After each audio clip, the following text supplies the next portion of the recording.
కటసి sari house OU colony Shaikpet Hyderabad.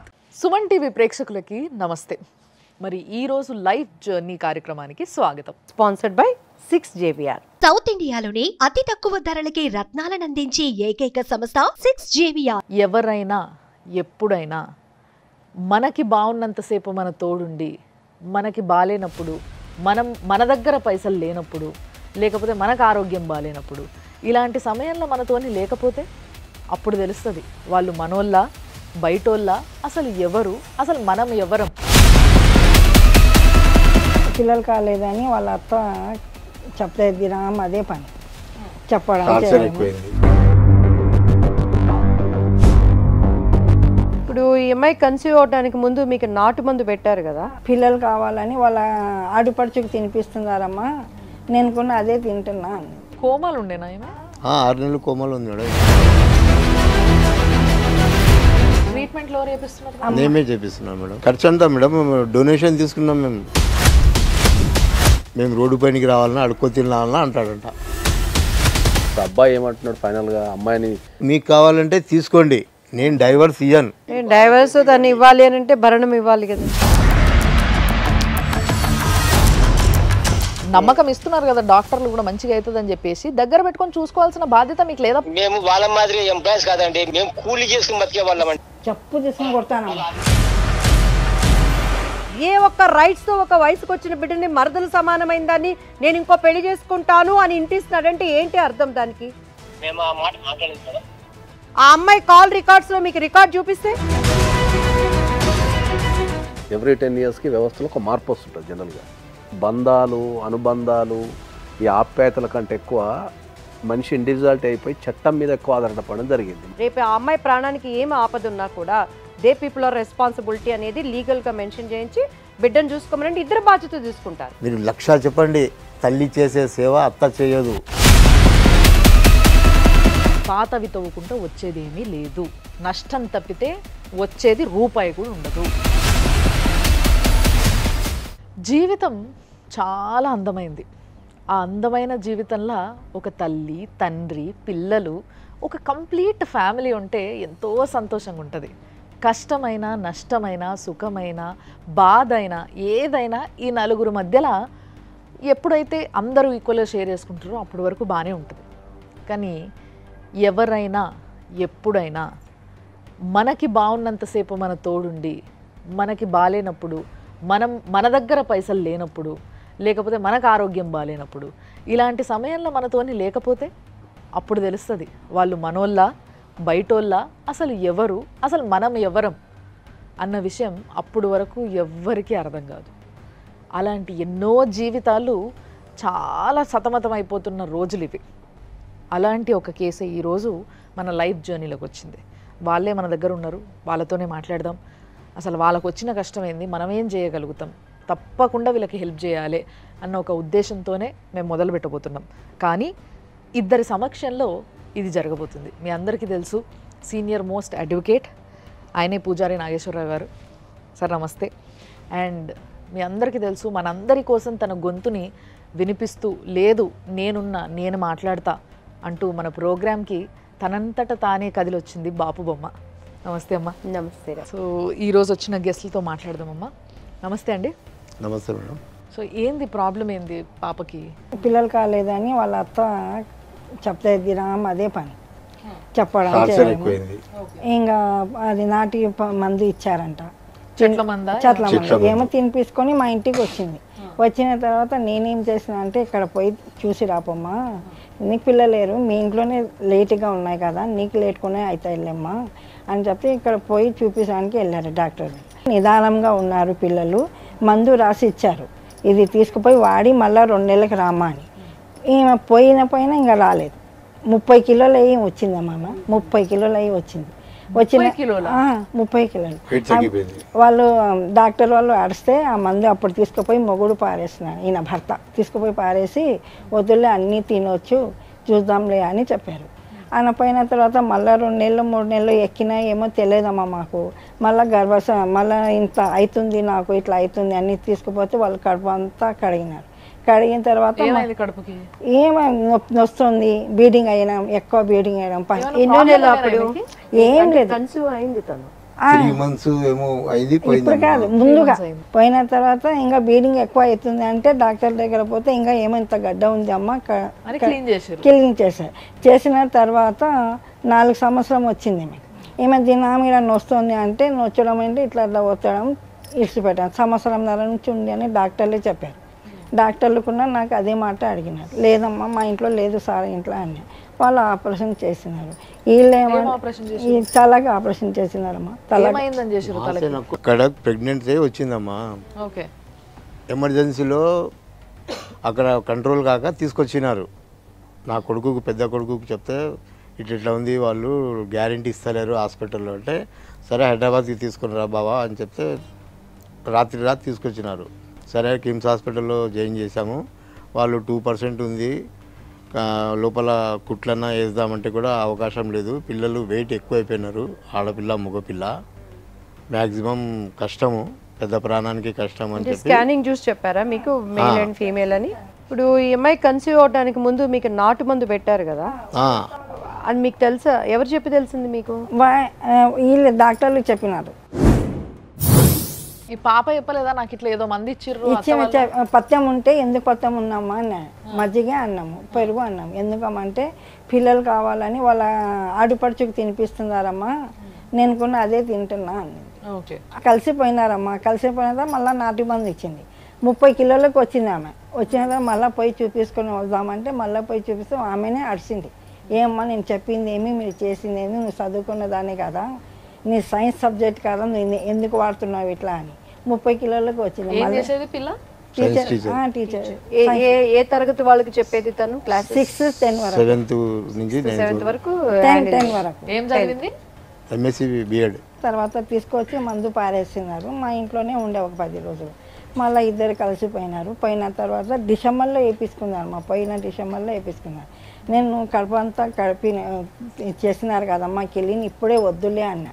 అంటే కాదమ్మా నాకు ఇంట్లో బాగలేదు, వాళ్ళు చెప్తున్నారు, వీళ్ళు ఇట్లా చెప్తున్నారు, పిల్లలు కాలేదు, 4 సంవత్సరం అయింది, అది ఇది అని నాకు అదే ఉంది అని చెప్పేది. ఉండలేమా దేవుడు ఉండాలి, లేకుండా చక్కగా ఇంటికి రామా చూపిస్తున్నాం ఎక్కడైనా కానీ, మీకు అవుతారని చెప్పారు కదమ్మా అని నేను అదే చెప్పిన. వాళ్ళు ఏమో బేబీ అవి అని బేబీ టెస్ట్లు అని వేయించినారు. టెస్ట్ ట్యూబ్ బేబీ చేసిన తర్వాత 4 నెలలు బాగానే ఉంది. నాకు సీమంతం చేయాల మమ్మీ, 2 పిల్లలు ఉన్నారు అని. సరే అమ్మా చేస్తా, ఎందుకు చేయం, 2 పిల్లలు అంటే లైఫే అయిపోయింది అమ్మా నీది, ఏం పర్వాలేదు చేస్తాలేమా అని. అంటే అప్పుడే ఆమె 28కి తగులుతుంది అమ్మా, 5 నెలలు 28కి వస్తుంది. చెప్పు సుబాని. ఇద్దరుండేనా? ఇద్దరున్నారా? ఇద్దరుండే అని చెప్తుంది. పిల్లలు 2 ఉన్నారా? అది గుర్తు చేయమన్నాను, చేస్తూనే ఉంటుంది. 2 పిల్లలు ఉన్నారా? ఆమె మాటలు అర్థం కాదు, నాలుక ఇంత కోసుకుపోయిందమ్మా, ఇంకా పర్వాలేదు. కొరుక్కుందా ఆమెనే? కోమాలో పోయినప్పుడు అప్పుడు నాలుక వాళ్ళు చూసుకోలేదు హాస్పిటల్. కోమాలు ఉండేనా? 6 నెలలు కోమాలో ఉన్నాడు. ఇక్కడ ఆపరేషన్ చేసిన తర్వాత కోమాలో ఉంది. అంటే ఇక్కడ ఆ మెడిసిన్ వల్ల లోపల వాటర్ ఫుల్ అయిందని సర్జరీ చేశారు. సర్జరీ చేశారు మేడం. టీవీ అని చెప్తున్నారు వాళ్ళు, టీవీ ఫామ్ అయిందమ్మా, ఏమి ఇట్లా ఇచ్చుకున్నారు మీరు అని డాక్టర్లు కూడా చాలా మాటలు చెప్పినారు. హైదరాబాద్ పిల్లకి అక్కడ ఎందుకు ఇచ్చినారు, సైన్స్ టీచర్ నంద్యాల మేడం. 2 కోట్ల ఆస్తి ఉంది మాకు కూడా, ఒకటే పిల్లవాడు, మా వంశంలో మగపిల్లడు ఒక్కడే ఉన్నాడు, అంతా ఆడపిల్లలే, అది ఇది అని చెప్పుకుంటే కొంచెం దూరం నుంచి మీరు అడగలేదా అత్తగారిని, నువ్వే కదా నాటు మందు తినిపించావు, ఈ బిడ్డ భవిష్యత్తు ఇట్లా పిల్లకైంది కదా, నీ పిల్లకి వేయడం మీది ఏ మనసులో, మా పాపకి అయింది కదా, ఈ 3 పిల్లలు. పాపకు కూడా సేమ్ అదే మందు పెట్టిరట, ఆమెకు పిల్లలు పుట్టిరట. ఈమెకు పుట్టలేదు, ఇంకా మీరు పైనుంచి వచ్చినారా అంటే ఇదే ప్రాబ్లము, మీ బాడీలో అట్లున్నాయి, మీరు ఏం మనుషులు అని అన్నారు. మనుషులు టీవీ పెట్టుకొని నాకు చేసి ఇచ్చిన, నా కొంప కుళ్ళం చేస్తున్నారు అంటున్నారు. ఎప్పుడన్నా హెల్త్ ఇష్యూ ఉండేనా పెళ్లికి ముందు? ఏం లేదమ్మా. ఇప్పుడు పెళ్ళైన ఎన్ని రోజుల్లో జరిగిందండి ఇదంతా? 4 సంవత్సరం తర్వాత. 4 సంవత్సరాలు. ఎన్ని రోజులుగా ఈ అమ్మాయి ఇప్పుడు దూరంగా ఉంది? 1 ఇయర్ అయిపోయింది. ట్రీట్మెంట్ లో చేపిస్తున్నారు? నేనే చేపిస్తున్నాను మేడం. వాళ్ళ ఆయన చేస్తలేడా? అదే కదా వచ్చింది ఇప్పుడు. వాటికి వచ్చి స్టార్టింగ్ లో వచ్చి ఖర్చు అంతా ఖర్చు అంతా మేడం డొనేషన్ తీసుకున్నాం మేము, అన్ని సంస్థలపై అడుక్కున్నాం. మా ఫ్యాక్టరీలో నేను డిఫెన్స్ ఎంప్లాయీ, నేను అక్కడి నుంచి ఇక్కడి నుంచి ఎమ్మెల్యే దగ్గర నుంచి మినిస్టర్ల దగ్గర నుంచి కాలేజీ ఫండ్, పిల్ల స్కూల్లో ఫండ్ ఎంత ఖర్చు అయింది ఇప్పుడు దాకా? ఫండ్స్ 50-60 లక్షల దాకా అయింది మేడం. 60 కంపల్సరీ. సాయి లైఫ్ హాస్పిటల్కి తీసుకొచ్చాం. అక్కడ సాయి రెడ్డి ఉన్నాడు, డాక్టర్ సాయి రెడ్డి. ఆయన కొంచెం పిల్లలకు 1 year నుంచి క్లోజ్ అయిపోయి మంచిగా సరే పర్సనల్గా ట్రీట్ చేసి ఆమెకు అవుట్ ఆఫ్ డేంజరు, ఈమె 6 నెలలు కోమాలో ఉన్నందుకు కాళ్ళు చేతులు కొంచెం బిగుసుకుపోయినాయి. ఇంటికి తీసుకుపోయి ఫిజియోథెరపీ ఈ టాబ్లెట్లు వాడండి, 6 నెలలకు రావచ్చు, 3 నెలలకు రావచ్చు, సంవత్సరానికి రావచ్చు, కానీ ప్రాబ్లం ఏమీ లేదు, బాగానే ఉంటుంది. బాగానే ఉంటుంది అని గ్యారంటీ, లైఫ్ గ్యారంటీ ఇచ్చి పంపించినాడు. ఛాలెంజ్ చేసి ఆయన అమెరికాకి వెళ్ళిపోయినాడు. ఇంకా మేము లాస్ట్గా 8-10 లక్షలు బిల్ అయిందని చెప్పి నేను అప్పుడే ఏం చేశాను, మామూలు కోమాలో ఉన్నప్పుడు వచ్చేవాడు, 10 రోజులు ఉండేవాడు, మళ్ళీ వాళ్ళ ఫ్రెండ్కి తీసుకొని వచ్చేవాడు. మళ్ళీ మహిళా మండలిలో నేను కంప్లైంట్ ఇచ్చాను, ఏం 2 లక్షలే తెచ్చినావు, 2 లక్షలు ఖర్చు పెట్టాడు స్టార్టింగ్లో. తర్వాత వాళ్ళ చిన్నాయనకి అడిగితే ఇంకొక 5 లక్షలు ఇప్పిస్తాను తీసుకోమని చెప్పు అని ఇప్పి నేను గ్యారెంటీ ఇస్తాను, నేను గవర్నమెంట్ ఎంప్లాయీ, నేను ఏమైనా ప్రాబ్లం వస్తే ఆయన కట్టకపోతే నేను కడతా, లేకుంటే తను కట్టుకుంటాడు, ఎట్లైనా అవుతుందిలే అని ఇద్దరికి కలిపాను, తండ్రి కొడుకులకు కడిపితే సరే నేను ఇప్పిస్తాను అని చెప్పి వాళ్ళు మాట్లాడుకుంటే అంటాడంట, ఆమె బతుకుతుందో చస్తుందో రోడ్డు పైనకి రావాలన్నా, నేను 5 లక్షలు తీసుకొని మేము రోడ్డు పైనకి రావాలన్నా అడుక్కో తినాలన్నా అంటాడంట. కదా ఇక్కడ ఇంతవరకు రాలేదమ్మా వాళ్ళు, ఇంతవరకు ఫోన్ కూడా చేయలేదు, అది కంప్లైంట్ ఇస్తే మహిళా మండలి మన ఇక్కడ ట్యాంగడ్ దగ్గర కంప్లైంట్ ఇస్తే అప్పుడు 10 మందికి తీసుకొని అట్లనే అక్క బావ వాళ్ళ చెల్లెలు బావ అమ్మ నాన్న అమ్మ వచ్చి మా కోడలికి చూసుకొని పోతామని దూరం నుంచే చూసుకొని పోయింది. మరి వచ్చినప్పుడన్నా మీరు అడగలేదా ఇట్లా ఎందుకు? ఇంకా ఆమె నాకే చెప్తుంది, అమ్మ మా దగ్గర టీవీ లేదు ఏం లేదు, టీవీ ఆమెకి చేసి ఇచ్చినావు నాకు పెళ్ళి అని ఆమెనే నాకు మా మీదే నింద వేస్తుంది. ఏం మాట్లాడతాను చెప్పు. మా దగ్గర లేవు, చేతనైతే బతికించండి లేకుంటే మా చేత కాదని వెళ్ళిపోయినారు. 2 మాట. ఎంతమంది పిల్లలు మీకు? 4 మగ పిల్లలు, 2 ఆడపిల్లలు మేడం. ఈమె ఫస్ట్ ఆమె అందరికన్నా పెద్ద. మరి అలా పెద్దల సమక్షంలో ఏమన్నా తీసుకువెళ్ళి మాట్లాడారా? అసలు ఏంటి అమ్మాయి పరిస్థితి ఏంటి? మాట్లాడడానికి మేడం ఆ ఛాన్స్ మాకు దొరకలేదు. వాడు 2 డైలాగులు కొడుతున్నాడు నా చిన్న బిడ్డతో, ఏమైనా 25 లక్షలు 20 లక్షలు అంటున్నాడు అంటే, అవు బావా అవుతుందిలే అంటే ఇప్పటికీ 2 లక్షలు పెట్టాను, ఇంకేం పెడతాను నేను అనే ఒక మాట మాట్లాడినాడు. అంటే ఇంత ఎక్స్పెండిచర్ అవుతుందని మేము కూడా అనుకోలేదు కదా మేడం. ఇంత ప్రాబ్లం వస్తుందంటే మేము కూడా గవర్నమెంట్ హాస్పిటల్లోనే పంపిస్తుంటిమి. నా పిల్లలే ఇక్కడికి స్టూడియోకి పోదాం రా అంటే బయట పడుతుంది పరుగు అంటారు మేడం. కేసు పెట్టినావు కదా, మహిళా మండలి దాకా పోయినావు కదా, మహిళా మండలి నుంచి పోలీస్ స్టేషన్ పోయినావు కదా. కోర్టులో పెట్టారా? కోర్టులో కాదు, మహిళా మండలిని సంప్రదించినాం. సంప్రదిస్తే 3 నోటీసులకు సార్, ఒకసారి 10 మందికి తీసుకొచ్చాడు, ఒకసారి 4 వచ్చారు, అప్పుడు వచ్చి చూసుకొని పోయినారు. ఒకసారి ఆరోగ్యం బాగాలేదన్నారు. లాస్ట్గా మేడం తిట్టింది, సుమిత్రను ఎవరో ఉండే మేడం. ఇప్పుడు అబ్బాయి ఏమంటున్నాడు ఫైనల్గా? అమ్మాయిని తీసుకెళ్తా అంటున్నాడా లేకపోతే డైవర్స్ ఇస్తా అంటున్నాడా? డైవర్స్ మీకు కావాలంటే తీసుకోండి, నేను డైవర్స్ ఇయ్యను, నా భార్యకు మళ్ళీ తీసుకొని పోతాను నేను, మీరు బాగా చేసి ఇవ్వండి. ఇవ్వాలి అని అంటే భరణం ఇవ్వాలి కదండి, లీగల్గా అమ్మాయికి ఏమి ఇవ్వాలి. అంటే ఇప్పుడు ఆయనకి ఏమైనా చూసే ఉద్దేశం ఉందా లేదా? ఎవరు? లేదు, అది కూడా చెప్తున్నాను. మర్దల్కి ఫోన్ చేసి చెప్తాడంట, మా వాళ్ళు ఇంకో పెళ్ళి చేసుకోమంటున్నారు, ఫజియా నా బిడ్డ పేరు, నీ ఉద్దేశం ఏంటి అని అడుగుతాడంట. బామర్ది లేడా, అత్తమామ లేడా, ఏం సార్? ఇప్పుడు కోమాలో ఉన్నప్పుడు కానీ బయటికి ఇప్పుడు వచ్చినాక తన భర్త ఎదురు వస్తే గుర్తుపట్టగలదా? అది ఏమో తెలియదమ్మా నాకు ఇంతవరకు. కోమాల నుంచి బయటకు వచ్చిన తర్వాత భర్త రాలేదు, మెమొరీ అంతా ఉంది మేడం, ఏమో చెప్తాది కానీ మనకు అర్థం కాదు.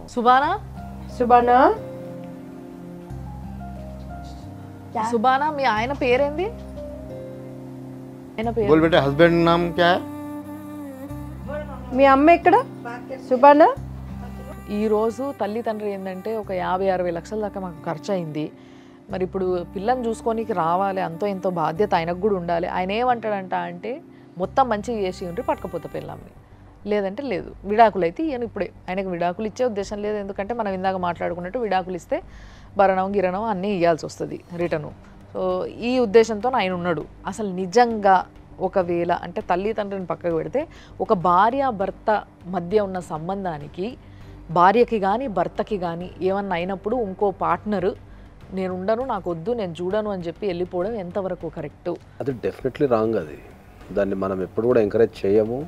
మనకు భార్యాభర్తల బంధం కానీ ఏ బంధమైనా కానీ ఒక మానసికమైన అటాచ్మెంట్ ఉంటుంది కదా, నా కోసం ఒకళ్ళు ఉన్నారు అనేదే 70% క్యూర్ చేసేస్తుంది. 70%.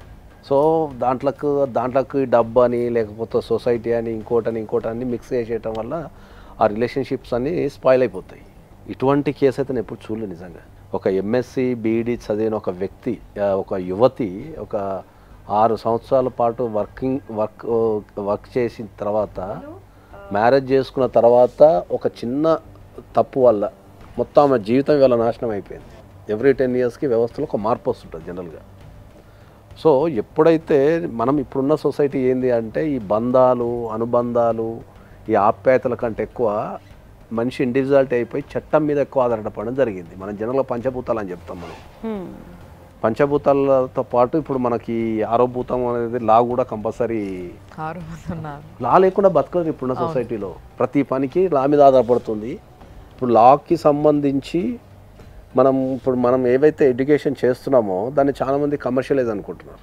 ఒక్కసారి జనరల్గా మనం మోరల్కి వస్తే ఏంటంటే ఒక్కసారి మ్యారేజ్ అయిన తర్వాత మోరల్గా మన పురాణాత కాలంలో కూడా ఒక్కసారి మ్యారేజ్ అయ్యి ఆడపిల్లని అక్కడికి పంపిస్తే ఆ ఇంటి పిల్లనే, వీళ్ళకి సంబంధం లేదు ఇంకా. ఇప్పుడు ఇంత జరిగినప్పుడు వీళ్ళు కోర్టుకు వెళ్తే ఒకవేళ డెఫినెట్లీ కోర్టు న్యాయం చేస్తుంది. న్యాయం జరుగుతుంది. న్యాయం జరగకుండా ఉండదు. కోర్టు ద్వారా వస్తే చచ్చినట్టు ఈ అమ్మాయిని చూసుకోవాల్సిందే. వేరే option. Life journey sponsored by 6JVR. South ఇండియాలోనే అతి తక్కువ ధరలకి రత్నాలను అందించే ఏకైక సంస్థ 6JVR. నమస్తే అండి, హుసేన్ పాషా గారా? చెప్పండి. మీరు? నేను సుమన్ టీవీ నుంచి మాట్లాడుతున్నా అండి. చెప్పండి. ఏమి? యాక్చువల్గా మీ వైఫ్కి కొంచెం హెల్త్ ఇష్యూ ఉంది కదా? అవును. సో డాక్టర్లు కూడా రీసెంట్గా చూసి ఆమెకు కొంచెం మంచి తిండి పెట్టి ఫిజియోథెరపీ చేయించి కొంచెం జాగ్రత్తగా చూసుకుంటే ఆమె మంచిగా అవుతుందనే నమ్మకం కూడా ఇచ్చిర్రట. మీరు మాత్రం అసలు ఆమెను పట్టించుకుంటలేరు, చూస్తలేరట. పెళ్లి చేసుకున్న తర్వాత మీరు పట్టించుకోకపోవడము చూడకపోవడం అనేది కరెక్టా అండి? కరెక్ట్ అంటే అండి, వాళ్ళు రావాకు మీరు వస్తుంటే మా అమ్మాయికి ఆరోగ్యం సరిగా ఉండడం లేదు, మీరు రావక్కడి అని చెప్పారండి వాళ్ళు. నా పెన్లాం నేను చూసుకుంటా వదిలేయండి అని తీసుకొని పోయే హక్కు మీకు ఉంది. ఒకవేళ మీరు అట్లా బలవంతంగా తీసుకొని వెళ్ళిపోయినా కూడా తిరిగి అడిగే హక్కు తల్లిదండ్రిగా వాళ్ళకి లేదు మీరు పెళ్లి చేసుకున్న తర్వాత. అది చేసి వాళ్ళు మమ్మల్ని చూడొద్దన్నారు, ఆమె ఆరోగ్యం పాడైతుంది, ఇదన్నీ బహానా కదా ఇదంతా. పాపం ఆ పిల్ల ఎంత బాగుందండి, మీరు పెళ్లి చేసుకున్న టైం ఫోటో చూసినా నేను. మంచి చదువుకున్న పిల్ల, ఎలక్ట్రీషియన్ అయ్యి ఉండి మీరు ఆ పిల్ల మంచి చదువుకొని టీచర్ ఉద్యోగం చేస్తున్న పిల్లకి ఈ రోజు ఆరోగ్యం పాడైతే మీరు అట్లా ఇచ్చేయడం ఎంతవరకు కరెక్ట్? వాళ్ళు అసలు మేము కూడా స్మాల్ ఖర్చు పెట్టినామండి. ఖర్చు పెట్టి కూడా ఎంత ఖర్చు పెట్టారు మీరు? మా దగ్గర 10 లక్షల దాకా పోయిందండి. 10 లక్షలు కాదబ్బా, ఇప్పుడు వాళ్ళ నాన్న ఒక 50 లక్షల దాకా ఖర్చు పెట్టిండని ప్రూఫ్లతో సహా మాకు చూపిస్తున్నాడు. 50 లక్షల దాకా ఆయన పెట్టుకున్నాడు కదా. సరే ఇప్పుడన్నా సరే మామ నువ్వు ఇక్కడ దాకా నువ్వు చూసుకున్నావు కదా, మరి నేను చూసుకుంటా, నా పిల్లంని నువ్వు ఇప్పుడు దాకా కాపాడినావు, ఇప్పటి నుంచి నేను కాపాడుకుంటా, నమ్మకం ఇస్తున్నారు కదా డాక్టర్లు కూడా మంచిగా అవుతుందని చెప్పేసి దగ్గర పెట్టుకొని చూసుకోవాల్సిన బాధ్యత మీకు లేదా? 10 లక్షలు ఒక లెక్క నా పిల్లం దగ్గర పెళ్లి చేసుకున్నారు కదా మీరు. మేము వాళ్ళ మాదిరి ఎంప్లాయీస్ కాదండి, మేము కూలీ చేసుకుని బతికే వాళ్ళమండి. సార్ మీకు ఒక విషయం చెప్తా వినండి. అదే ఒకవేళ మీ తల్లికి ఏదన్నా ప్రాబ్లం వస్తే వదిలేస్తారా ఇట్లనే? వాళ్ళు మీరు రావద్దు, లేకపోతే మీకేదైనా ప్రాబ్లం వస్తే పెళ్ళాం అట్లా వదిలేస్తే ఊరుకుంటారా? మా అమ్మాయికి జ్వరం వస్తుంది మీరు రావకండి పక్కా సరుకు అని చెప్పేసి హాస్పిటల్కి వచ్చి కూడా మాకు మెడబెట్టి దొబ్బారండి వాళ్ళు. మెడబట్టుకొని దొబ్బినరా మీరు బయటికి?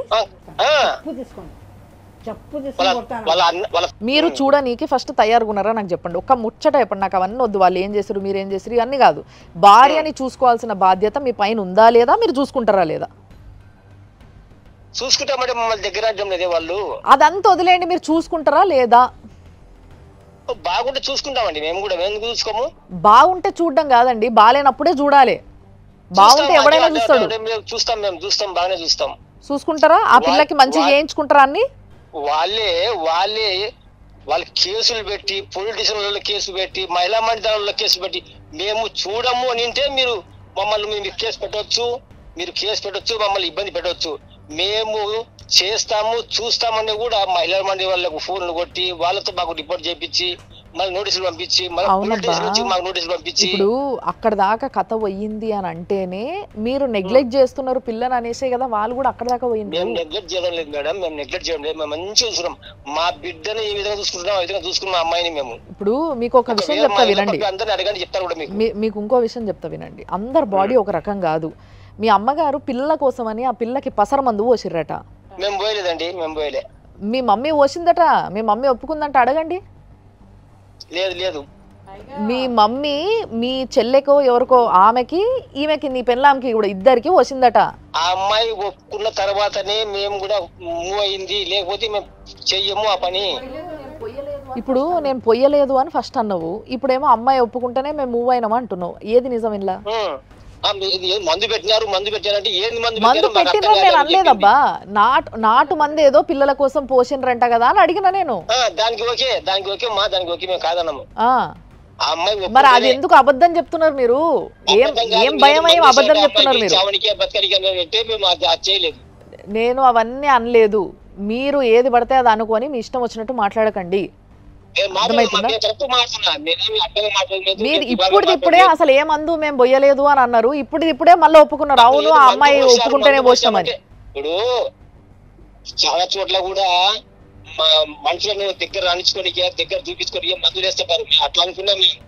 కేసు గీసు వాళ్ళు వద్దన్నారు, మెడలు పట్టుకొని నూకిండ్రు, ఇవన్నీ కాదు. మీ పెన్లాంకి ఒక సపోర్ట్ అవసరం. ఆమెని కాలు కింద పెట్టకుండా చూసుకోవాల్సిన టైం వచ్చింది. చిన్న పిల్లని చూసుకున్నట్టు చూసుకోవాలి మీరు. ఒక భర్తగా ఆమె మీకు అన్ని విధాలుగా 4 సంవత్సరాలు సపోర్ట్ చేసిందా లేదా? ఆమె బాగున్నప్పుడు 4 సంవత్సరాలు మీతో అన్ని విధాలుగా సపోర్ట్ చేసిందా లేదా? సపోర్ట్ అంటే ఆ అమ్మాయికి జబ్బులకే అయిపోయినాయి అమ్మ. డబ్బంతా ఆమె చేసిన జబ్బంతా అమ్మాయి జబ్బుకే అయిపోయింది. మరి పెళ్లి చేసుకునేటప్పుడు ఏం చేసినావు? జబ్బులకు అవుతున్నాయి అని ఇప్పుడు అంటున్నావు. మాకు చెప్పా చేయకుండా మమ్మల్ని మోసం చేశారు. అమ్మాయికి టీవీ ఉంది. ఒకటి చెప్పండి, వాళ్ళు ఎంప్లాయీస్, మేము కూలి పని చేసుకునే వాళ్ళము. ఆ అమ్మాయిని ఇచ్చినారంటేనే మాకు డౌట్ వచ్చింది ఫస్ట్ లో. డౌట్ వచ్చి మరి ఏం చేశారు మీరు? మా ఇంట్లో అందరూ అంతే, మా అమ్మాయి, మా తమ్ముడి పిల్లలు, మా పిల్లలు అంతా అంతే ఉంటారు. కాదండి, పెళ్లి చేసుకునేటప్పుడు అన్ని విధాలుగా చూసే కదా చేసుకుంటారు. ఒక్కసారి మీరు చూసినరా చూడలేదా, పెళ్లి చేసుకున్న తర్వాత ఆ పిల్ల ఎంబడి ఉండాలి కదా నువ్వు. అది నీ బాధ్యతనా కాదా? ఇప్పుడు ఆ విధంగా మాట్లాడినప్పుడు వాళ్ళు ఇవల్ల కథ చెప్తారు కదా, వాళ్ళు చెప్తారు కదా మీకు. ఒక నిమిషం ఆగబ్బా, ఒక నిమిషం ఆగు. హుస్సేన్ గారు డ్యూటీ పోయారు, అంతపురం పోయారు. నేను వాళ్ళ ఫాదర్ మాట్లాడమ్మా. అప్పటి నుంచి చెప్పకుండా మాట్లాడు. ఇందాక నుంచి మాట్లాడుతుంది సుబాని వాళ్ళ ఆయన కదా, నా మామ మాట్లాడుతున్నారా మీరు? మరి 10 సార్లు నేను నీ మొగుడు అంటుంటే మొగుడు అంటే నేను మొగుడిని కాదమ్మా, అమ్మాయి మామను మాట్లాడుతున్నానని చెప్పలేదేంటండి మీరు? ఎనీహో మామ, సుబాని వాళ్ళ మామగారు, నేను ఒకటి అడుగుతానండి. ఇప్పుడు ఆ అమ్మాయికి టీబీ పేషెంట్ అని చెప్పని మమ్మల్ని మోసం చేసి పెళ్లి చేశారని చెప్తున్నారు కదా. ఇప్పుడు హాస్పిటల్స్ టెక్నాలజీ అంతా చాలా పెరిగిపోయిందండి. ఆ అమ్మాయి బ్లడ్ టెస్టుల్లో మీకు పెళ్ళి అయింది ఎప్పుడు, పెళ్లి చేసే టైంకి టీబీ ఉందా, తన బాడీలో ఎన్ని సంవత్సరాల నుంచి టీబీ ఉందని కూడా మనం రిపోర్ట్స్ తీసుకుందాం. నాటు మందు ఫస్ట్ పెట్టారా అంటే అసలు తెలీదు, పెట్టలేదు అని అన్నారు. ఆ అమ్మాయికి అవ్వచ్చు, పిల్లలు పుట్టచ్చు అనే ఒక మంచి ఉద్దేశంతోనే పెట్టుండొచ్చు. కానీ పెట్టిన దానికి ఈరోజు ఆ అమ్మాయి బాధ అనుభవిస్తున్నప్పుడు ఒక మానవత దృక్పథంతో కనీసం ఆ అమ్మాయి స్థానంలో నీ కూతురు ఉంటే ఇలానే వదిలిపెట్టేస్తారా? ఒకవేళ మీరు అదే ఇచ్చుంటే ఆ అమ్మాయి ఈ రోజు టీవీ దగ్గరికి ఎందుకు వచ్చి ఉండేది? వాళ్ళు ఏమయ్యా మా అమ్మాయి ఈ విధంగా ఉంది, ఏదన్నా మీరు సహకరించండి చేయండి అని చెప్పి వాళ్ళు ఒక మాట చెప్పారేమో ఒకసారి కనుక్కోండి. అది చెప్పకుండా ఎందుకు చెప్తారబ్బా, అది మీ బాధ్యత కాదా? పొలిటీషియన్లలో కేసులు పెట్టి మమ్మల్ని హాస్పిటల్లో పోతే రానియకుండా మమ్మల్ని ఎంత ఇబ్బంది పెట్టారు మేడం. వాళ్ళ తప్పు ఉన్నా లేకపోయినా కూడా మీకు లోపల ఉన్నటువంటి బాధ అనేది సాటిస్ఫై అవడానికి సారీ కూడా చెప్పిస్తాము. మీరు వచ్చి ఇప్పుడు ఆ అమ్మాయిని చూసుకోండి, మీ బిడ్డని మీరు చూసుకోండి. ఇప్పుడు మీరు ఏ విధంగా అంటున్నారో అదే విధంగా వాళ్ళు కూడా ఏందయ్యా మా అమ్మాయిని చూడండి అది ఇది వాళ్ళు చెప్పాలి, చెప్పిస్తాం, మా సమక్షంలోనే చెప్పిస్తాం. చెప్పకుండా మహిళా మండలిలో కేసు పిలిచి 2 సార్లు మేము బండ్లు వేసుకొని. అదేమ్మా, అదే అండి. మీ పేరు సుబాని గారా? పేరేంటి? హుసేన్ గారా? అది పెద్దల సమక్షంలో కూర్చోబెట్టి మనం వాళ్ళ దగ్గర తప్పంటే వాళ్ళ తప్పును దండిద్దాము. గతం గతహా వదిలేయండి. ఇప్పుడు మీకు ఆ పిల్ల మీద ఇంత ప్రేమ ఉంది కదా, ఆ బిడ్డను చూసుకోవాలని మీకు మనసులో తహతహలు ఆడిపోతున్నారు కదా, రండి. ఇప్పటికైనా పోయిందేముంది, కనీసం ఆ అమ్మాయికి భర్త అనేటువంటిది ఈరోజు నిజంగా ఈ సంఘటన చూస్తుంటే రేపు ఆ అమ్మాయి పొజిషన్లో నా బిడ్డ ఉంటే ఏంటి అనే ఓయే గుండెల్ని పిండేస్తుంది తెలుసా అండి. ఇప్పుడు వినండి, ఒక్క నిమిషం వినండి. ఇదే ఆ అమ్మాయికి పిల్లలు ఎందుకు పుట్టలేదనే లోపాన్ని మీరు డాక్టర్ దగ్గర టెస్ట్ చేయించలేదు. అది ఆ అమ్మాయి లోపమా అబ్బాయి లోపమా అని మీరు తెలుసుకోకుండానే నాటు వైద్యం తెలిసి పెట్టారో తెలియక పెట్టారో వదిలేద్దాం. ఒక్క నిమిషం నా మాట వినండి. ఫస్ట్ ఒక నిమిషం మేము చెప్పాలనుకున్నది మీకు చెప్పనివ్వండి. ఇంకొకటి, మీ అబ్బాయి నేను ఇంకొక పెళ్లి చేసుకోవాలా అనేటువంటి మాట అత్తమామల్ని అడగకుండా, మరి ఆ అమ్మాయికి ఇప్పుడు మెంటల్ కండిషన్ సరిలేదు కాబట్టి పెద్దలు మీతో సమర్థించకుండా వయసుకు వచ్చినటువంటి ఆ అమ్మాయికి ఇంకొక చెల్లెలు ఉంది. ఏ ఒక్క రైట్స్తో ఒక వయసుకు వచ్చిన బిడ్డని మరదలు సమానమైన దాన్ని నేను ఇంకో పెళ్లి చేసుకుంటాను అని ఇంటిస్తున్నాడంటే ఏంటి అర్థం దానికి? ఆ అమ్మాయి కాల్ రికార్డ్స్లో మీకు రికార్డ్ చూపిస్తే, మీ కొడుకు మాట్లాడింది రికార్డ్ చూపిస్తే, నీ కొడుకు మాట్లాడింది మరదలతో మాట్లాడింది ఫోన్ టైము, ఇప్పుడు ఫోన్లో తను మాట్లాడింది రికార్డు మీకు వినిపిస్తే దీనికి సమాధానం చెప్పండి. ముందు దీనికి సమాధానం చెప్పండి. ఇప్పుడు అమ్మాయికి హాస్పిటల్స్ పోతే అమ్మాయికి పేగులు మర్తపడిపోయినాయి, అమ్మాయికి పిల్లలు పుట్టే అవకాశం లేదు, అమ్మాయికి మేము ఆపరేషన్ చేయాలండి అని చెప్పినారు. చేపించినాం మేడం. చేపించిన తర్వాత కొంచెము వీక్ అని చెప్పేసి మళ్ళా వాళ్ళు మాకు కొంచెం డౌట్ చూడండి అమ్మాయి మీద, మేము కొంచెం కాదు షఫీ గారు, నా మాట ఒకటి మీరు ముందు ఏమన్నారంటే ఆల్రెడీ రోగం ఉన్న అమ్మాయిని మాకు ఇచ్చి పెళ్లి చేశారని మీరు ఒక అభాండం వేశారు కదా. అసలు ఆ అమ్మాయికి బ్లడ్ టెస్టులు చేస్తాం మేము దగ్గరుండి.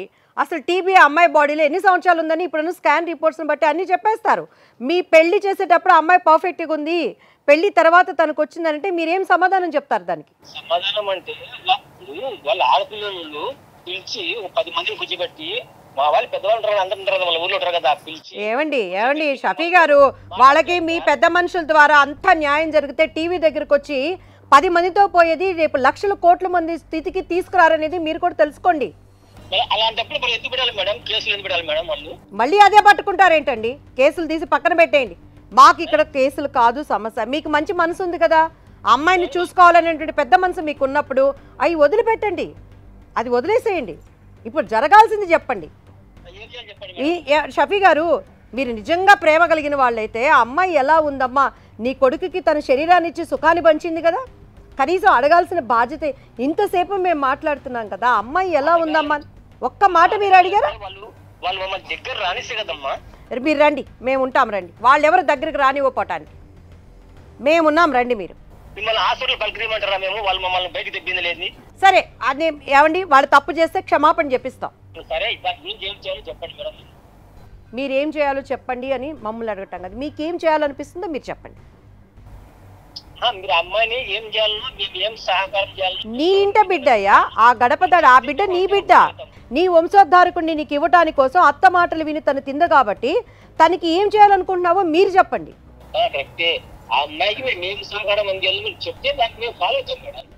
మాట్లాడతారు. అయితే ఇప్పుడు మీరు ఏం చేయాలి అని అడుగుతున్నారు కదా. ఆ పిల్ల తండ్రి ఇప్పుడు వరకు ఎంత అయ్యిందో అంత చూసుకున్నారు. ఆ అన్న తమ్ముళ్ళు చెల్లెళ్ళు ఎవరైతే ఉన్నారో ఆ పిల్లకి వాళ్ళందరూ ఎంత పెట్టాలో అంత పెట్టారు, చూసిర్రు. ఆయన రిటైర్ అయ్యిండు, ఆయనతో అయితలేదు అని చెప్తున్నాడు ఆయన. కాబట్టి ఆమెను ఇప్పుడు కన్నా మీరు తీసుకుపోయి చూసుకునే ఉద్దేశం మీకు ఉందా లేదా అనేది సింపుల్ క్వశ్చన్ అడుగుతున్నా. మీరు మళ్ళీ అది ఇది అని ఇంతకు ముందు చెప్పిన ముచ్చట్లని చెప్పకండి. మీకు ఉందా లేదా ఉద్దేశం?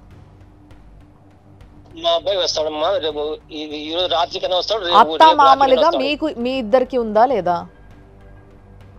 మాకు ఆ పిల్ల మీద అయితే ఎటువంటిది మాకు లేదమ్మా. మేము ఆ పిల్లంటే మాకు బిడ్డతో సమానము. వాళ్ళ తల్లిదండ్రులు వాళ్ళే రాక్షసులు. సరే, తల్లిదండ్రులు రాక్షసుల సంగతి తర్వాత చూద్దాం మనము. చాలా గొప్పోళ్ళు మీరు, మంచి మనిషి అన్న విషయం నాకు ఇక్కడనే అర్థమవుతుంది. అదే మంచి మనసుతోని ఆ పిల్ల మీ బిడ్డ అంటున్నారు కాబట్టి బిడ్డని వేరేళ్ళ చేతికి వదిలేయం కదండి. మన బిడ్డని వేరేళ్ళ చేతికి ఇచ్చేస్తామా బాలేనప్పుడు? ఇయ్యం కదా. నేను చెప్తున్నా వినండి. ఆ తల్లి తండ్రి కానీ, ఆ తమ్ముళ్ళు కానీ, లేకపోతే ఆ చెల్లెలు కానీ, ఆమెకు ఎవరైతే ఉన్నారో వాళ్ళు ఎవరన్నా అడ్డుపడ్డా మిమ్మల్ని ఒక మాట అన్నా మేమున్నాము, మేము చూసుకుంటాము. మీరు బాధ్యత ఉంటారు మేడం. మేము తప్పకుండా బాధ్యత వహిస్తాం దానికి. ఇప్పుడు అమ్మాయి హెల్త్ కండిషన్ అంతా మనం చూసుకుంటాము. లాయర్ గారి సమక్షంలో ఇంతకుముందు తెలియక మందులు పెట్టారు. ఇప్పుడు అమ్మాయి పసిబిడ్డతో సమానం. రేపు ఆ అమ్మాయి ప్రాణానికి ఏమి ఆపద ఉన్నా కూడా దే పీపుల్ ఆర్ రెస్పాన్సిబిలిటీ అనేది లీగల్గా మెన్షన్ చేయించి బిడ్డను చూసుకోమనండి, ఇద్దరు బాధ్యత తీసుకుంటారు. దీనిపైన ఒక్కసారి మీకు ఎప్పుడైతే మీ అబ్బాయి వస్తాడో ఒకసారి మాట్లాడించండి. ఆ పేపర్ ఏదైతే ఉందో ఆ పేపర్ వాళ్ళ తల్లిదండ్రులు, మీరు, మీ అబ్బాయి, మీ ఆవిడ, మీ అందరూ ఉండగా అడ్వకేట్ సమక్షంలో రాసుకొని ఆ పిల్లని మీ ఇంటికి పంపిస్తారు, తీసుకొని వెళ్ళండి. సరే సరే సరే మంచిది. సరే మేడం. ఓకే. సో సార్, మాట్లాడితే మామ మాత్రం పిల్ల గురించి చాలా గొప్పగా చెప్తుండు. బంగారం ఆ పిల్ల అనేసి ఆయన్నే ఒప్పుకుంటున్నాడు.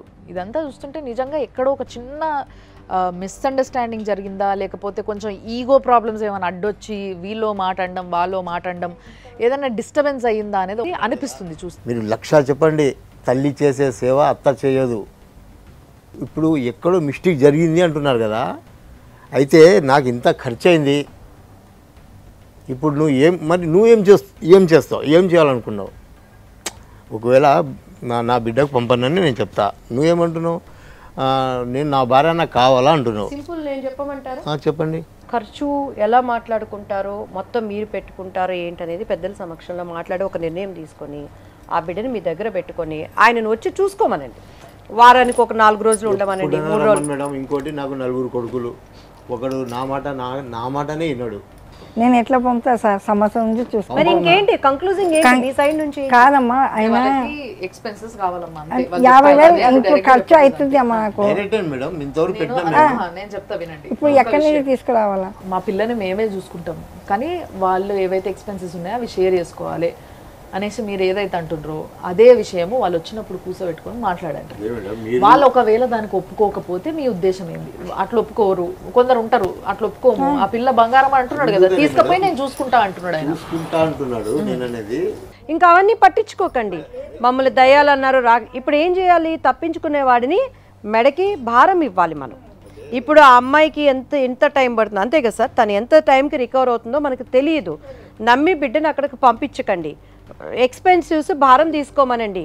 భార్య దగ్గరకు వచ్చి ఇప్పుడు వాళ్ళు దానికి ఒప్పుకోకపోతే ఎట్లా అమ్మా? ఒప్పుకోకపోతే ఉన్నారు కదా సార్, వీళ్ళు ఏమంటున్నారు, వీళ్ళ వర్జన్ నుంచి వాళ్ళు చూసుకోవాలి, వదిలేసారు మొత్తం మా మీద, సో ఎక్స్పెన్సెస్ షేర్ చేసుకుంటే మేమే చూసుకుంటాం మా దగ్గరనే పిల్లని పెట్టుకొని. దీనికి వాళ్ళు ఒప్పుకోలేదనుకో, ఫర్ ఎగ్జాంపుల్ మేము ఎందుకు అట్లా వదిలేస్తాం, ఇక మేమే చూసుకుంటాం అదేదో తీసుకుపోయి ఇంట్లో అనేసి అంటే అనకపోతే వీళ్ళకి ఓకే, వాళ్ళు ఎక్స్పెన్సెస్ షేర్ చేసుకుంటే సరిపోతుంది, దానికి ఓ బాండ్ రాసుకుంటే అయిపోతుంది. కానీ ఒకవేళ మేము ఇంటికి తీసుకుపోయి పెట్టుకుంటాము అని అంటే అప్పుడు ఎట్లా ఉండాలి? తల్లిదండ్రులు కానీ ఫ్రెండ్స్ కానీ మిగతా అంతా అది మానవత్వంగా చేసే సామాజిక బాధ్యత ఉంటుంది కాబట్టి మనం చేస్తాం. కానీ చట్టం వరకు వచ్చినప్పుడు మాత్రం ఏంటంటే ఒకసారి పెళ్ళైన తర్వాత భార్యకు సంబంధించిన పోషణ కానీ హెల్త్ కానీ ఆమె ఉండటానికి ఇల్లు కానీ ఇవన్నీ చూడాల్సిన బాధ్యత భారతదేశంలో చట్టాల ప్రకారం భర్తకే ఉంటుంది. సో అతనికి శక్తికి మించి అంటే అతనికి ఎంతవరకు అయితే ఉంటుందో అనేది కంపల్సరీ కోర్టు పరిశీలించిన తర్వాత ఆమె మెడికల్ ఎక్స్పెన్సెస్ కానీ ఆమె మంత్లీ ఎక్స్పెన్సెస్ కానీ ఆమె ఉండటానికి కానీ తినడానికి కానీ అన్నీ భర్తనే సమకూర్చాలి. అది మన చట్టం చెప్తుంది. ఒకవేళ ఇప్పుడు వాళ్ళు మాకు డబ్బులు లేవని అబద్ధాలు చెప్పినా ఇప్పుడు వాళ్ళకున్న ఆస్తుల మీద అన్నిటి మీద ఈ అమ్మాయికి వైఫ్ కాబట్టి హక్కు ఉంటుంది కదండి? డెఫినెట్లీ ఉంటుంది. ఆస్తుల మీద హక్కు ఉండదు ఎప్పుడు, కాకపోతే ఎక్స్పెన్సెస్ అన్ని తీసుకునే హక్కు ఏమకు ఉంటుంది. భార్య ఎప్పుడైనా కానీ కోర్టుకి వెళ్ళి జనరల్గా నాకు ఇంత మెయింటెనెన్స్ ఇవ్వాలి, నేను బతకడానికి నువ్వు నన్ను నిర్లక్ష్యం చేస్తున్నావు, నాకు ఇంత మెయింటెనెన్స్ ఇవ్వాలని ఇంతకుముందు పిటిషన్ వేసుకున్నప్పుడు ఏం చేస్తుండే అంటే ఇంతకుముందు సరైన సిస్టమ్ లేదు, మెయింటెనెన్స్ ఎంత కేటాయించాలా, అసలు వీళ్ళకి ఏముంది ఏం లేదనేది ఒక సిస్టమ్ లేదు మనకు. సో ఈ సిస్టమ్ లేదు కాబట్టి అందరూ వచ్చేసి మన భారతదేశంలో ఏంటంటే చాలా తక్కువ మందికి మాత్రమే ఇన్కమ్ ట్యాక్స్ కడతారు. అంటే రకరకాల ఆదాయ మార్గాలు ఉన్నా కూడా వాళ్ళ దగ్గర చెప్పుకోవడానికంటే ఒక ప్రూఫ్ ఉండదు. సో దీనికోసమని ఏం చేసిందంటే సుప్రీంకోర్టు చాలా ఆలోచించి ఈ భారతదేశంలో ఎవరైనా సరే మెయింటెనెన్స్ అప్లై చేసుకుంటే ఇర్రెస్పెక్టివ్ ఆఫ్ ద సిచ్యువేషన్ వాళ్ళ ఆస్తులు అప్పులు వాళ్ళ లైఫ్లో ఉన్న ప్రతి ఆస్తి అప్పులు ఎలాంగ్ విత్ డాక్యుమెంట్స్ కోర్టులో వేయాలి. ఈ కేసులో 2 అంశాలు ఉన్నాయి. ఒకటి అబ్బాయి అంటే తల్లిదండ్రులు కూలి పని చేస్తారు అనేది ఒక వర్షన్ ఉంది. ఈమెకు మెడికల్ ఎక్స్పెన్సెస్ ఉన్నాయి. ఇంకోటి ఏముంది, వీళ్ళు చెప్పేది ఏంటంటే వాళ్ళకి ఆస్తుంది అని చెప్తున్నారు. సో ఇటువంటి సిచ్యువేషన్లోకి వచ్చినప్పుడు ఏమైందంటే ఈ అమ్మాయి కనుక మన కోర్టుకి వెళ్ళి కనుక మెయింటెనెన్స్ అనేది పిటిషన్ వేసుకుంటే నా ఆరోగ్యం బాగాలేదు యాజ్ ఏ భర్తను చూడాల్సిన బాధ్యత ఉందని చెప్పి కనుక ఈ అమ్మాయి కోర్టులో కనుక మెయింటెనెన్స్ పిటిషన్ అంటే మెడికల్ ఎక్స్పెన్సెస్ కానీ వేసుకుంటే కోర్టు ఏం చేస్తారంటే వాళ్ళ ఆస్తులు మొత్తం ఆస్తులు సంపాదన అప్పులు కూడా మొత్తం అన్ని కోర్టులో సబ్మిట్ చేయమని చెప్తారు, కంపల్సరీ సబ్మిట్ చేయాలి. ఆ అసెట్స్ అండ్ లయబిలిటీస్ మీద the court will decide. Okay, ఒకవేళ ఎవరన్నా అసెట్స్ అండ్ లయబిలిటీస్ సబ్మిట్ చేసే దాంట్లో తప్పు చేస్తే వాళ్ళని కోర్టు డైరెక్ట్ జైలుకు పంపించే అర్హత కోర్టుకుంటుంది. ఇమీడియట్ ప్రూఫ్ అయితే వీళ్ళు అబద్ధం చెప్తున్నారని కనుక ఎవరన్నా ప్రూవ్ చేస్తే, సార్ పలానా దగ్గర స్థలం ఉంది సార్ దొంగతనం చేసి కోర్టుకు వచ్చి ఈ పిటిషన్లో రాయలేదని చెప్తే కోర్టు ఎంక్వైరీ చేస్తుంది. ఆ ఎంక్వైరీలో స్థలం రాయలేదు అన్నారు అనుకోండి, డైరెక్ట్ జైలు పంపించే అధికారం కోర్టుకుంటుంది. ఇక ముచ్చటే ఉండదు. ఇంకా ఈ స్పెషల్ కండిషన్లో ఏంటంటే మానవత్వ కోణంలో చూస్తే ఏంటంటే భర్త ఇప్పుడు మీరు ఇంతకుముందు మీరు ఫోన్లో మాట్లాడినప్పుడు ఏంటంటే వాళ్ళు రానివ్వలేదు అన్నప్పుడు there are so many mechanisms. Absolutely. ఆయన రానివ్వలేదు అనుకున్నప్పుడు ఆయన పెద్ద మనుషుల ద్వారా ఆయన రాకపోయినా పెద్ద మనుషుల కూడా తప్పు చేయొచ్చు, ఒక పద్ధతి మ్యాట్రిమల్ ఇష్యూస్ కాబట్టి. లేదంటే డైరెక్ట్ కోర్టుకు వెళ్ళి ఆర్డర్ తెచ్చుకోవచ్చు. నా భార్య కష్టాల్లో ఉంది, నేను కాకపోతే ఇంకెవరు చూసుకోవాలా, సరే నా దగ్గర డబ్బులు లేవు, డబ్బుతోనే అన్ని సాధ్యం కావు, మనకు డబ్బుతోని చాలా సాధ్యం కావు. కొన్ని సందర్భాలలో ఒక వ్యక్తి పక్క నుండి ధైర్యం ఇస్తే కూడా రికవరీ అయిపోతారు చాలా మంది. అంటే మనకు ఒక నచ్చిన వ్యక్తి పక్కన ఉంటే ధైర్యం డిఫాల్ట్ రికవరీ అవుతారు మనిషి. తెలుసా మీకు? ఆయన తీసుకెళ్లాలంటే కూడా కోర్టుకు వెళ్ళి ఆర్సీఆర్ అనే పిటిషన్ ఉంటుంది, నా భార్య నాకు కావాలా, నేను సాదుకుంటా, ఐఎమ్ ద రెస్పాన్సిబిలిటీ అని చెప్పి ఆయన ఇక్కడ మనకిచ్చే వాదన ఏదైతే ఒట్టు ఉంటుంది కదా దాన్ని కోర్టులోకి వెళ్ళి అఫిడవిట్ రూపంలో వేసేయచ్చు. ఈ ప్రోగ్రామ్ అనేది వాళ్ళ జీవితాలలో వాళ్ళు మార్పు తెచ్చి వాళ్ళు అందరూ సుఖంగా ఉండడానికి plus at the same time జనాలకు సంబంధించిన ఒక ఇన్ఫర్మేషన్ అనేది, ఎందుకంటే చాలామందికి చట్టాల మీద రాంగ్ ఒపీనియన్స్ ఉన్నాయి చాలామందికి. ఇప్పుడు ఇంకోటి మేడం, వాళ్ళు చెడ్డోళ్ళు అంటలేను, వాళ్ళు నా అల్లుడు తాగడు తినడు అంతా మంచోడే. ఇక్కడ భయం ఏం పుట్టిందంటే 10 లక్షలు 20 లక్షలు 20 లక్షలు 30 పోయి 50 అయింది, నేనేం చేయాలా? ఇంకోటి వాళ్ళ అమ్మ ఏం చెప్పింది, నాకు 2 డైలాగులు నుంచి, అరే ఆమె టీబీ పేషెంట్ ఉంది, ఇంకొక పెళ్లి చేసుకో, దూరం పోరా, దగ్గరికి పోకు అని వాళ్ళ బావ అన్నాడు. వాళ్ళ అమ్మ ఏమనింది, మేము పెట్టలేము, అవసరం ఉంటే పెట్టుకోండి లేకుంటే పడేయండి అని వాళ్ళ అమ్మ అనింది. ఇవన్నీ నేర్పించడం వలన నా అల్లుడు మా బిడ్డకు ఫోన్ చేసి మళ్ళీ పెళ్లి చేసుకోవాలంటున్నారు మా పెద్ద మనుషులు, నీ ఉద్దేశం ఏంటి అని అడిగినాడు అంటే దాన్ని బట్టి మీరు అర్థం చేసుకోండి. ఎప్పుడైతే ఫైనాన్షియల్ ఇష్యూస్ అనేవి ఇద్దరి మధ్యలో రావడం స్టార్ట్ అయిందో అక్కడ తప్పించుకోవడం అనేది జరుగుతున్నది. ఇక్కడ తప్పించుకుందామన్నా కూడా తల్లిదండ్రులు కాబట్టి ప్రాణం చివరి వరకు తల్లిదండ్రులు కొట్లాడుతారు. అది తల్లిదండ్రుల ప్రేమ. అది ఉన్నది అమ్మాయినా సరే, అవసరమైతే కిడ్నీల అమ్మాయినా సరే, అడక తినైనా సరే ట్రీట్మెంట్ ఇచ్చే గుణం తల్లిదండ్రులకు ఉంటుంది. అక్కడంతా బాండింగ్ ఉండదు కాబట్టి కొద్దిగా వదిలిపెట్టుకుందాం అనేది ఉంది. సో వీళ్ళందరికీ తెలియని విషయం ఏంటి అంటే ఇప్పుడు ఎప్పుడైనా కూడా చిన్నవాళ్ళైనా పెద్దవాళ్ళైనా కూడా మనకు హెల్త్ ఇన్సూరెన్స్లు ఉన్నాయి మనకు ప్రైవేట్ వ్యక్తులకి. అది ఎంత సింగిల్ పర్సన్కి పెద్దగా ఏమి ఉండదు. Premium per year 10,000 rupees 15,000 rupees ఉంటుంది. భార్యాభర్తలు కొత్తగా పెళ్ళైన వాళ్ళు కనుక చేసుకుంటే 50,000 రూపీస్ ఉంటుంది. వాళ్ళకి అప్ టు 50 lakhs వరకు హెల్త్ ఇన్సూరెన్స్ ఫ్రీ ఉంటుంది. అంటే హాస్పిటల్లో వాళ్ళు క్లెయిమ్ చేసుకోవచ్చు. అట్లాంటి ఇన్సూరెన్స్లు కనుక ఒకవేళ ఒక 15,000 పర్ మంత్ ఇయర్ చొప్పున ఒక 10 years కట్టిన 1,50,000 అవుతుంది. ఆ 10 yearsలో మీకు ప్రెగ్నెన్సీ ఖర్చుల కాంచి మొదలయ్యి జ్వరాల కాంచి మొదలయ్యి అన్నీ కవర్ అయిపోతాయి. సో ఈ ప్రాబ్లంకి మనం ఎట్లా మాట్లాడాలి, ఏం చేయాలి, వాళ్ళు ఏమంటున్నారు, మీకేం కావాలి, ఈ రెండింటిని చూసుకొని పిల్లకి ఏం అవసరమో దానికి తగ్గట్టుగా మనం దీని ప్రొసీడింగ్స్ ఏవైతున్నాయో అవన్నీ చేద్దాం. వాళ్ళు ఒకసారి కాల్ చేసిన తర్వాత దానికి సంబంధించిన చూసుకొని మీతో పాటు కూర్చొని వాళ్ళని కూడా అవసరమైతే పిలిపించి ఆ అమ్మాయికి ఫ్యూచర్ బాగుపడటానికి ఏవైతే చట్టపరంగా కానీ లేకపోతే మోరల్గా కానీ ఈ ఎక్స్పెన్సెస్ ఏమున్నాయి అనేది ఒకసారి వాళ్ళతో కూర్చొని చర్చిద్దాం. అందరం చర్చించిన తర్వాత డెఫినెట్లీ ఆమెకు న్యాయం చేద్దాం. సుమన్ టీవీ ప్రేక్షకులకి లైఫ్ జర్నీ, మన జీవితము ఒక పోరాటం, ఆ జర్నీ కొనసాగుతూనే ఉంటుంది. చదువుకున్న యువతలకి నేను ఇచ్చేది ఒక విన్నపం ఒకటే. ఈరోజు మన సుభాని చూసారుగా, ఆ అమ్మాయి మెడిసిన్కి లైక్ సైన్స్ సబ్జెక్ట్లో చదువుకొని అంతమంది స్టూడెంట్స్ని హ్యాండిల్ చేసేటువంటి ఒక బిడ్డ నాటు మందు అనేది పెద్దవాళ్ళకి కట్టుబడి తను తినేసి ఈరోజు తన జీవితం ఇతరుల మీద ఆధారపడే స్థితికి తెచ్చుకుంది. కాబట్టి చదువుకున్న యువత అక్కడ ఉన్నది మీ అత్తమామలైనా మీ తల్లిదండ్రులైనా ఒక మెడిసిన్ తీసుకునేటప్పుడు మంచిగా నిర్ణయించి పెద్దవాళ్ళు సంప్రదించి డాక్టర్ని సంప్రదించి తీసుకోవాలనేది నెంబర్ 1 మీకు సూచన. ఈరోజు మన నాగేశ్వరరావు గారు చెప్పినట్టు, మన అడ్వకేట్ గారు చెప్పినట్టు కూడా మనకి హెల్త్ గురించి అనేకమైనటువంటి పాలసీలు వచ్చాయి. దయించి జీవిత భాగస్వాములు అయ్యేవాళ్ళు, అయిన వాళ్ళు, ఆర్థికమైన ఇబ్బంది ఉన్నవాళ్ళు కూడా కష్టపడి ఎంతో మనం వేస్ట్ చేస్తున్నాం మన డబ్బుని కానీ అన్నింటినీ. వాటికి వాడుకున్నప్పుడు మీ జీవితం ఇలా కాకుండా ఉంటుంది. సమస్యను పెద్దదిగా చేసుకోవద్దు. ఈరోజు ఒక సంతోషం నాకు అనిపిస్తుంది ఏంటంటే, ఆ మామగారి గొంతులో ఒక చిన్న భయాన్ని మేము గమనించాం. సో ఈ ప్రోగ్రామ్ యొక్క ఈ లైఫ్ జర్నీలో మేము కుటుంబాలను కట్టేవారిగా, అలానే నిజాన్ని నిర్భయంగా మాట్లాడేవారిగా ఉన్నాం. కాబట్టి మీ సమస్య ఏదైనా సరే ధైర్యంగా రండి. మా రాములక్క ఉంది ఇక్కడ, రియల్ హీరో, న్యాయాన్ని కాపాడటానికి మా నాగేశ్వరరావు గారు ఉన్నారు. మీ ప్రజల మనిషిగా దివ్యవాణి ఎప్పుడు మీ దగ్గరగా ఉంది. దయచేసి ఇప్పటి నుంచి వాళ్ళు కానీ మీరు కానీ చూస్తుంటారు కాబట్టి వాళ్ళకు కూడా చెప్తున్నాను నేను, పాతవి తవ్వుకుంటూ వచ్చేది ఏమీ లేదు. నష్టం తప్పితే వచ్చేది రూపాయి కూడా ఉండదు. కాబట్టి అవన్నీ వదిలేయండి. మీ పిల్ల ఆరోగ్యం చూసుకోండి, మీ పిల్ల మంచికి ఎట్లా అవుతుందో చూసుకోండి. దాంతోపాటు ఏం చేయాలో మనం చేద్దాం. మీకు దానికి సమ్మతమేనా? సమ్మతమే మేడం. ఇప్పుడు ఎందుకంటే బరువంతా నా భార్య మీద పడుతుంది. సో ఇది చూసిండ్రు కదా ఇవాళటి మన లైఫ్ జర్నీ. ఈ జర్నీ ఇక్కడితో ఆగిపోదు. ఇక్కడ నుంచి ఇంకా ముందుకి నడిచేది ఉంది, నడుస్తుంది. ఈ కేసు పైన అప్డేట్ ఏదైతుందో అది కూడా మీ ముందే, మీ అందరి సమక్షంలోనే మేము చేయబోతున్నాము. దానికోసం వేచి ఉండండి అండ్ చూస్తూనే ఉండండి సుమన్ టీవీల life journey, sponsored by 6JVR Jamalapuram వారి రత్నాంజలి సమర్పించు లైఫ్ జర్నీ. సౌత్ ఇండియాలోనే అతి తక్కువ ధరలకి రత్నాలనందించే ఏకైక సంస్థ 6JVR.